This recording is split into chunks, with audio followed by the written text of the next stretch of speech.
अस्सलाम वालेकुम जी। इंसान के बहुत से दुश्मन होते हैं। आपके भी होंगे, मेरे भी हैं। मेरे कौन से दुश्मन हैं? जो मेरे दुश्मन हैं वो आपके भी दुश्मन हैं। हमारा पहला दुश्मन हमारा जो इल्म है, हमारे इल्म का दुश्मन तकब्बुर होता है। हम इल्म हासिल करते हैं, जब ज़्यादा इल्म हासिल कर लेते हैं तो हमें तकब्बुर नहीं करना चाहिए।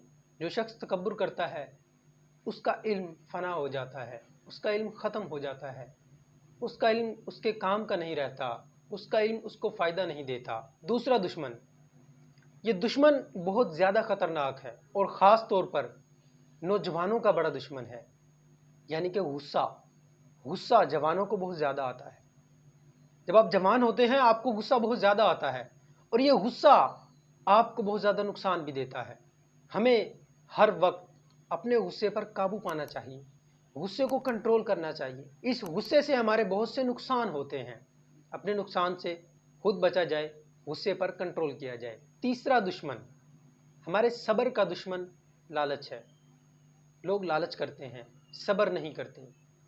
सब्र नहीं करते, थोड़ी सी मुश्किल आई, आजमाइश आई, लालच की, लालच जब आई तो गलत काम किए, करप्शन की, किसी से रिश्वत ली या कोई भी काम किया। सच्चाई का दुश्मन कौन है? झूठ है। हम सच बोलते हैं, जब झूठ बोलते हैं तो हम सच बोलना कम कर देते हैं। झूठ नहीं बोलना चाहिए, किसी भी हाल में झूठ नहीं बोलना चाहिए। झूठ पर काबू पाना चाहिए। आप झूठ ना बोलें, आप सच बोलते चले जाएंगे। आप झूठ बोलना शुरू करेंगे, आप सच बोलना कम करते चले जाएंगे। आखिरी दुश्मन बहुत ही खतरनाक दुश्मन है, आप सब जानते हैं वो दुश्मन कौन है? वो शैतान है। शैतान तो इंसान का खुला दुश्मन है। शैतान पर काबू पाना मुश्किल ज़रूर है लेकिन नामुमकिन नहीं है। हम शैतान पर काबू पा सकते हैं, पुख्ता इरादे से, पुख्ता अज़म से हम शैतान को कंट्रोल कर सकते हैं। काफ़ी हद तक शैतान पर काबू पा सकते हैं। इंशाल्लाह हम अपने दुश्मनों से बचकर रहेंगे और नेकी के काम करते रहेंगे। अल्लाह हाफ़िज़।